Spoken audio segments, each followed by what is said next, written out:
Assalamualaikum warahmatullahi wabarakatuh. Welcome back to my channel.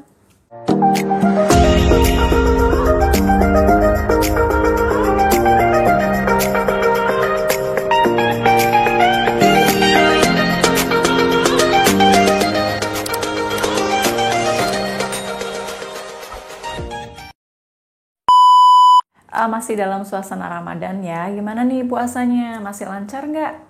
Atau udah bolong? Bolong banyak ya? Tapi aku nggak mau bahas tentang puasa ya. Kali ini aku mau ngasih tips gimana cara menyapih anak biar nggak menyiksa dan nggak tersiksa. Tanpa menyiksa, maksudnya anak itu nggak rewel dan tanpa tersiksa, kita sebagai ibu juga tidak mengalami mastitis atau sakit bengkak pada payudara. Gimana caranya, gimana tipsnya, makanya tonton sampai selesai ya, jangan di skip. Dalam Al-Quran itu dianjurkan untuk menyusui anak sampai dengan usia 2 tahun. Tapi kalaupun tidak bisa selama 2 tahun, ya paling tidak ASI eksklusif ya, 6 bulan pertama full ASI. Kalau nggak bisa lagi karena kendala sesuatu hal, ya sudahlah, nggak masalah. Yang penting sudah berusaha.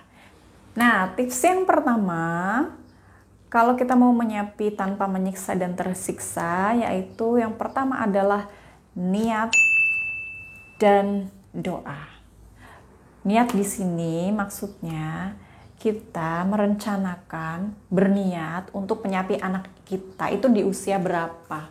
Apa 1,5 tahun atau memang 2 tahun atau berapa? Gitu. Jadi kita rencanakan, kita niati.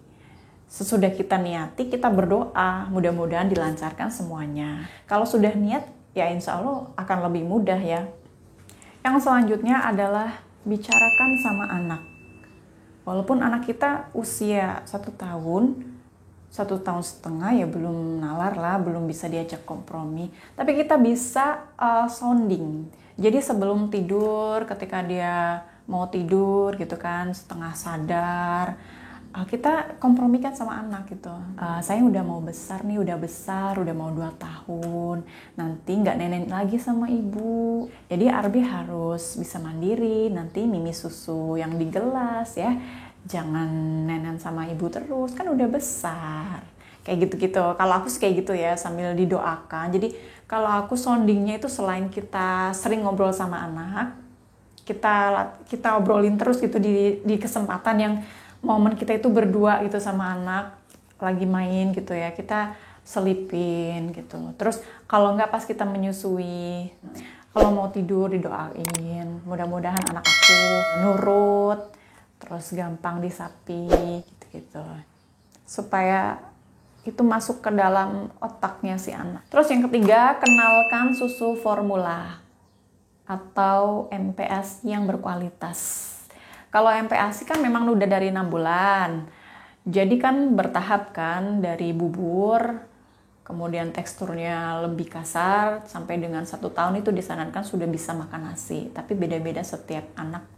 Kayak anak aku sendiri itu 1 tahun belum bisa nasi utuh tuh belum bisa. Jadi harus tetap masih tekstur kasar kayak gitu. Nggak masalah, menurut aku nggak masalah. Yang penting gizinya tercukupi. Nah setelah 1 tahun aku tuh ngenalin dia sufor. Kita kan juga namanya anak itu nggak mesti loh sufor 1 dengan sufor yang lain selalu cocok. Jadi kita memang harus ekspor dulu. Dulu aku tuh pernah sufor 1. Aku kasih itu. Ternyata dia alergi. Aku pikir apa karena dari ASI aku yang makannya amis-amis terus jadi dia gatal. Nah setelah aku teliti gitu ya, dia kalau habis minum susu itu tuh bagian kulit kepalanya tuh bentol-bentol. Jadi alergi, aku bilang dia alergi. Karena kalau di stop itu enggak, berarti udah nggak cocok sama susu A ya. Terus ganti lagi susu B. Ganti susu B, nggak ada alergi, reaksi timbul apapun. Tapi dia nggak terlalu suka juga rasanya. Berarti nggak cocok lagi, ganti lagi susu C. Di susu C, cocok. Dia mau minum, terus nggak ada reaksi alergi atau apapun, ya udah itu berarti cocok. Cuman masalahnya di susu C ini, pas dia kemasan baru, formula baru di anak aku, timbul alergi. Alerginya itu bukan yang bentol-bentol kayak yang susu sebelumnya, tapi dia jadi diare. Nah itu juga reaksi alergi juga. Dan harus cari susu lagi sampai akhirnya menemukan susu D. Ya, susu merek D ini udah cocok sih di anakku sampai sekarang gitu. Dan yang pasti untuk mengenalkan sufor ke anak yang full ASI itu nggak mudah, nggak terbiasa dengan DOT. Nah anak aku ini bermasalah banget dia sama DOT, dia nggak bisa minum pakai DOT gitu, susah. Dulu pernah waktu usia 2 bulan, 3 bulan, sempat aku kan asip ya waktu puasa itu, aku simpenin asip. Jadi pakai DOT dia bisa. Nah, setelah puasa selesai udah lebaran, udah kembali lagi menyusui seperti biasa, menyusui langsung. Karena udah biasa menyusui langsung kembali, nggak dikenalkan DOT, dia jadi lupa tuh caranya ngedot. Jadi pas aku kenalin sufor pakai dot itu dia nggak bisa nyedotnya gitu, nggak bisa. Dan itu harus telaten banget, bener-bener mengorbankan tuh susu, misalnya bikin segelas gitu ya, 1 botol kecil tuh pasti nggak habis. Tapi jangan sampai menyerah. Itu memang prosesnya kayak gitu, jadi harus telaten. Nanti lama-lama dia bisa. Terus habis itu bertahap dari dot, kemudian kita kenalkan pakai sedotan. Terus nanti kalau udah pinter pakai sedotan dan lanjut pakai gelas minum langsung. Itu semuanya berproses, yakinlah semua itu berproses, nggak ada yang instan. Jadi kalau misalnya teman-teman, udahlah nggak bisa ngedot dia, selesai, udah dia nggak bisa selanjutnya. Atau sama juga yang ngedot, nggak bisa minum di gelas. Kan ada tuh sampai usia balita 5 tahun gitu masih pakai dot, padahal dia udah harusnya pakai gelas minum langsung. Karena apa? Nggak dibiasakan, nggak telaten ya. Kalau misalnya dia MPASI-nya sudah bagus ya, nggak perlu sufor, nggak masalah, ya udah MPASI aja dikencengin, gizinya dilengkapin.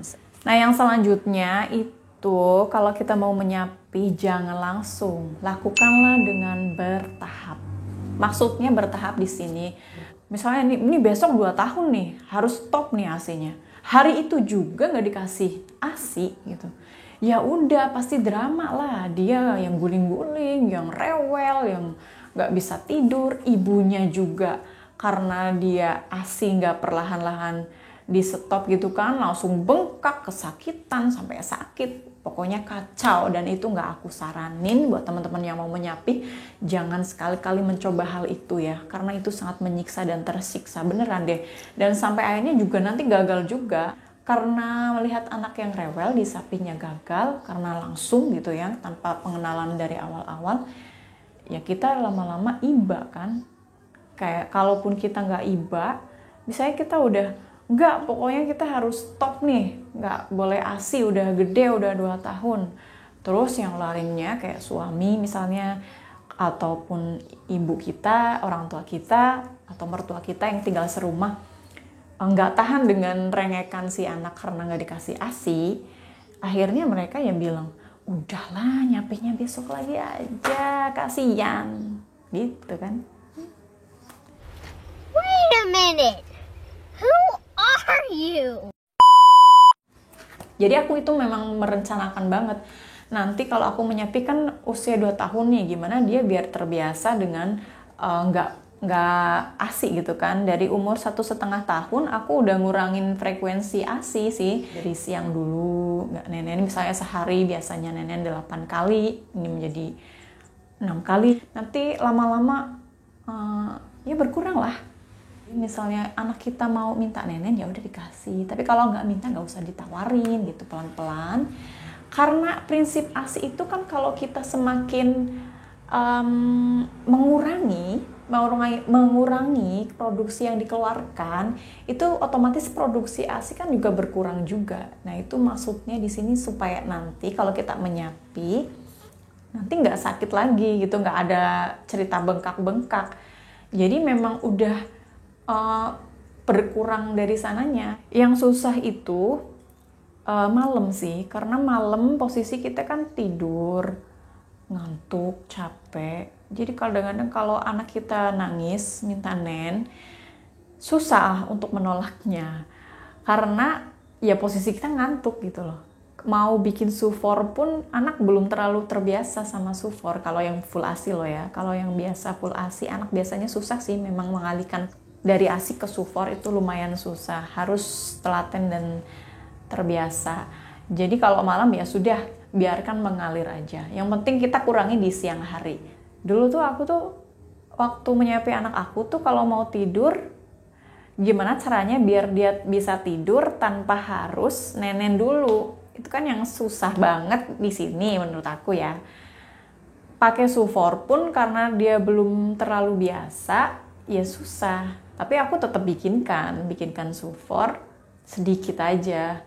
Kalau nggak mau ya udah, tapi kita harus berusaha dulu, kasih sufor dulu sambil digendong, dikasih sufor gitu. Kalau nggak mau ya udah sambil kita puk-puk, digendong, keluar ke depan rumah, liatin bintang-bintang, dinyanyiin, disolawatin, dan itu dilakukan setiap hari. Hampir setiap hari aku tuh kayak gitu. Kecuali memang kalau aku udah capek banget ya udah berjuangnya besok lagi. Akhirnya berhasil bisa tidur tanpa harus nenen dulu. Walaupun capek banget lah sini pundaknya sampai kayak gitu karena gendong kan. Tips selanjutnya adalah libatkan suami atau keluarga. Ini penting juga nih, penting banget. Jadi sebelum kita mau menyapi, kita bicarakan dulu sama suami. Kalau suaminya di rumah, kalau misalnya hubungan jarak jauh ya kita harus bicarakan sama orang rumah yang tinggal serumah dengan kita. Jangan sampai ketika kita udah berniat menyapi hari itu, tapi pihak yang lain malah udah dikasih aja kayak gitu. Itu yang menghindari hal itu. Jadi libatkan suami sama keluarga. Kita bilang, aku mau menyapi anak gitu. Jadi tolong dukungannya. Kalau misalnya nanti rewel, gantian gitu, maksudnya tenangin anak gitu. Misalnya kita udah capek kan, si ibu udah capek, ya udah gantian suami lah Pak. Ya gimana ngalihkannya biar dia nggak minta nenen gitu kan. Nah, intinya kita mengompakkan pasangan kita dan keluarga kita supaya menyapihnya itu sukses. Jadi para suami ya, kalau misalnya istrinya mau menyapi anaknya didukung. Ya, caranya mendukung ya gimana mengalihkan anak supaya tidak rewel. Tuh harus kedua belah pihak. Nanti kalau misalnya kerjasamanya bagus itu lebih cepat. Tips terakhir adalah harus sabar, telaten, dan konsisten. Sabar ya memang semua ada prosesnya. Terus telaten ya kita memang harus telaten, kita latih, jangan langsung menyerah. Terus juga konsisten sama telaten ya beda tipis ya. Konsisten itu kita kalau memang mau menyapi ya lakukanlah. Capek sih memang capek banget ya, perjuangan banget. Tapi nikmati aja prosesnya. Anak aku itu dulu usia 2 tahun 3 bulan baru bener-bener stop gak nenen malam gitu, gak minta nen malamnya juga. Dan dia gak minta dengan sendirinya gitu, berhenti dengan sendirinya. Memang awal-awal kan dia bisa tidur siang sendiri, terus bisa tidur malam sendiri tanpa harus digendong. Sampai kalau malam-malam kebangun minta nenen udah berkurang. Biasanya kalau malam-malam itu minta 4 kali, sampai berkali-kali, 5 kali, 6 kali. Ini berkurang jadi cuma 2 kali aja bangun minta nenen. Terus lama-lama itu dia nggak bangun sama sekali, alias dia nggak minta nenen. Dan minum sufornya juga karena bertahap, kita telaten, lama-lama dia juga mau minum susu, minum sufor mau. Dan anak aku sekarang itu malah minta, udah nggak disuruh-suruh lagi, malah kadang-kadang tuh minta dibikinin susu karena udah terbiasa. Dan dia udah pakai gelas juga, nggak pakai dot, nggak pakai sedotan. Jadi kita nggak perlu nyuci botol, nggak perlu sterilin botol, nggak ribet-ribet. Karena semua ada perjuangan dan prosesnya, nikmati saja prosesnya. Kalau kita sudah berhasil melewatinya, biasanya momen-momen itu sangat kita rindukan. Dan ada kesan tersendiri yang membahagiakan lah kayak gitu.